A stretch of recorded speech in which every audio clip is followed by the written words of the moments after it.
भारत माता की जय. मित्रांनो 15 ऑगस्ट 1947 ला आपला भारत स्वातंत्र्य झाला.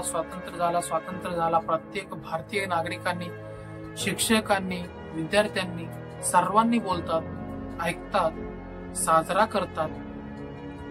तर नेमकं आहे कुठे स्वातंत्र्य? काय आहे हे स्वातंत्र्य? कधी मिळालं आपल्याला स्वातंत्र्य? 14 ऑगस्टच्या रात्री त्यांनी काही दिले, आपण काही घेतलो. काय दिलं त्यांना माहित नाही, काय घेतलं आपल्याला माहित नाही. महात्मा गांधी सारख्या मोठमोठ्या लोकांनी अहिंसा म्हणत काही चळवळी केल्या, आपल्या भारताच्या स्वदेश म्हणत काही चरखा फिरवल्या, काही अशा प्रकारच्या गोष्टी करून आपल्याला स्वातंत्र्य मिळत नसतो. मित्रांनो, छत्रपती शिवाजी महाराजांनी, छत्रपती संभाजी महाराजांनी आपल्याला स्वातंत्र्य करण्यासाठी तेव्हा 16व्या शतकापासून ते लढत आहे. कुतुबशाही, मोगलशाही, आदिलशाही यांच्यातून आपल्याला सुटका करत आली.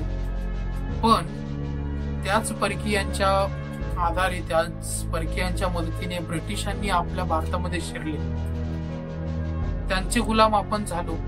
त्याच्यानंतर या सगळ्यांनी त्यांच्या विरुद्ध लढाया केल्या, चळवळी केल्या. पण त्याच्यापेक्षा घोर, कठीण वेळ गुलामगिरी आपल्या भारतावर आज आलेली आहे. कारण ते सगळे परकीय होते, त्यांनी आपल्यावर राजकीय करत होते, ते आपल्यावर राज्य करत होते, आपण त्यांचे गुलाम झालो होतो. पण स्वातंत्र्य भारताच्या या स्वातंत्र्य दिनाच्या स्वातंत्र्य दिवशी भारतामध्ये स्वातंत्र्यपणा नाहीये. मित्रांनो, आपल्या घरातल्या स्त्रिया, बाया, ताई, बहीण कुणीही घराबाहेर जाण्यासाठी घाबरत आहेत. कुठं आहे आपलं स्वातंत्र्य? मित्रांनो, 15 ऑगस्ट आपल्या स्वातंत्र्य दिना दिवशीच एखादा जीव वाचवणारी डॉक्टर, तिच्यावर रेप होतो, तिचा मर्डर होतो, ती हॉस्पिटलमध्ये असून सुद्धा ती सुरक्षित नाहीये.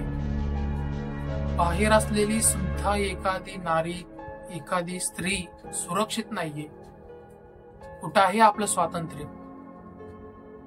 घरामध्ये शुक्रवारी आपण पूजा करतो, गणपतीच्या वेळा गौरी लक्ष्मी करतो. आपल्या भारतामध्ये नारी शक्ती म्हणून आपण स्त्रियांचे आदर करतो, देवीची पूजा करतो. नवरात्रीच्या वेळी 9 दिवस आपण एवढे सन्मानात, एवढ्या थाटामध्ये स्त्री शक्तीची पूजा करतो. म्हणजे याचा अर्थ फक्त स्त्रियांना आदर, सन्मान, पूजा, आतिथ्यपणा फक्त दिखावापणाच ना? कुठं आहे आपल्या भारतातील आपली संस्कृती? कुठं आहे आपली स्वातंत्र्यता? हो, मान्य करतो, स्त्रिया, मुली काही त्यांचे वागणूक किंवा त्यांची शिस्त पद्धत बिघडलेली आहे. पण त्यांना मान द्यायचा, जसेही असेल तरीही त्यांना सन्मान द्यायचा, त्यांचा आदर करण्याचा भारतीय प्रत्येक पुरुषाचा, प्रत्येक नागरिकाचा हा धर्म आहे. मला एवढंच म्हणायचंय. अजून एक, 15 ऑगस्टच्या दिवशी त्या डॉक्टरवर रेप झाला, तिचा मृत्यू झाला. दुसऱ्याच दिवशी 16 ऑगस्टला उत्तराखंडमध्ये एका नर्सवर रेप झाला, तिचा सुद्धा मर्डर झाला. मृत्यूच्या दारात असलेल्या त्या प्रत्येक पेशंटला एक इंजेक्शन देणारी ती डॉक्टर, प्रत्येक क्षणाक्षणाला काळजी घेणारी ती नर्स, यांच्यावर सुद्धा आता असली वेळ येत आहे, हे सुद्धा सुरक्षित नाहीत. कुठे आहे आपला देश? कुठे आहे आपली संस्कृती? कुठे आहे आपली नागरिकता? कुठे आहे आपली माणुसकी? मित्रांनो, मी प्रत्येक भाऊला, प्रत्येक माझ्या मित्रांना, प्रत्येक भारतातील प्रत्येक नागरिकाला, पुरुषाला एकच, तुम्हाला जे समजाय ते समजा, ऑर्डर समजा, सजेशन समजा किंवा रिक्वेस्ट समजा, उद्या येणाऱ्या रक्षाबंधनला आपल्या प्रत्येक बहिणीला आयफोन, पैसे, हे ते भेट वस्तू देण्यापेक्षा स्वतःच्या सुरक्षिततेसाठी एखादी छोट्यातली छोटी जरी अस्त्र, चाकू असली काही स्वतःच्या सुरक्षिततेसाठी तिच्याकडे द्या. तुम्ही काहीही मोबाईल, पैसे, हे ते दिलं नाही तरी चालेल.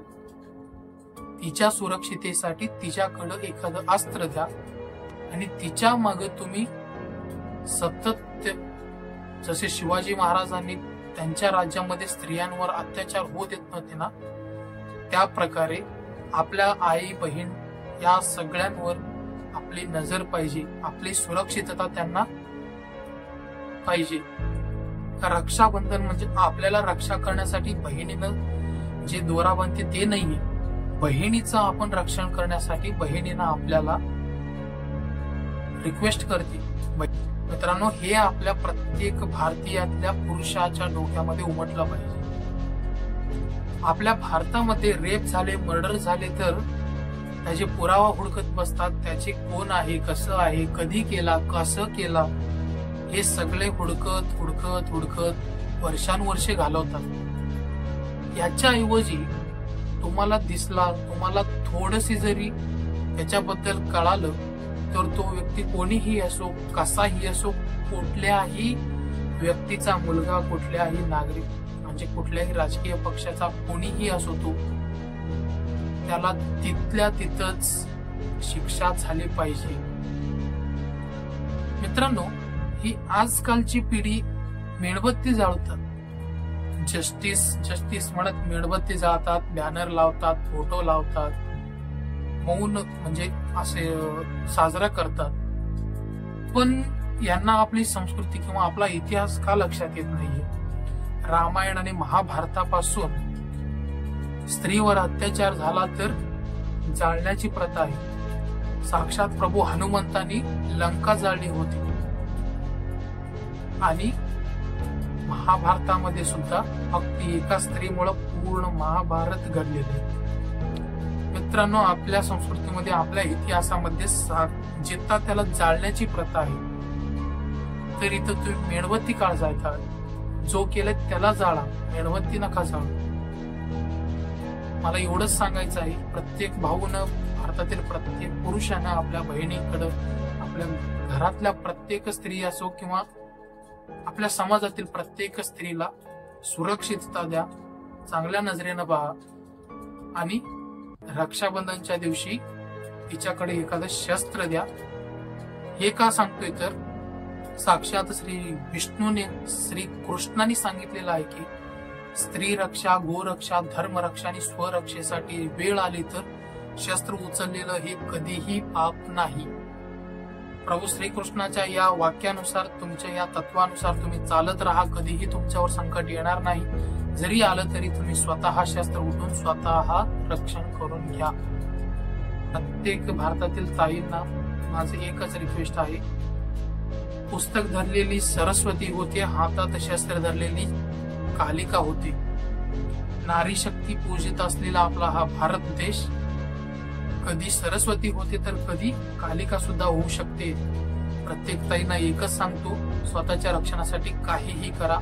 आपल्याला भारत वाचवायचे, आपल्या भारतातील प्रत्येक महिलाला वाचवायचे, प्रत्येक ताईला वाचवायचे, ताईसारखी असलेल्या आईला सुद्धा वाचवायचे.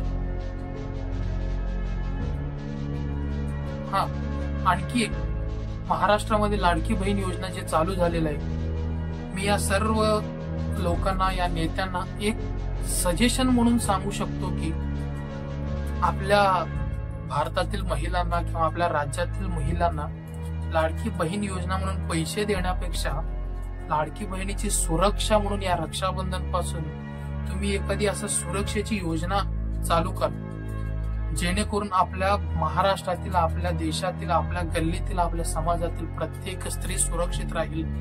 अशी एखादी योजना तुम्ही का नाही चालू करत? एखाद्या वेळेस तुम्ही लाडकी बहीण योजनेचे पैसे देऊ नका, पण लाडकी बहीण सुरक्षितता योजना अशी एखादी योजना चालू करा. एवढीच माझी कळकळीची विनंती आहे. जय श्रीराम, जय शिवराय, जय शंभूराजे, जय.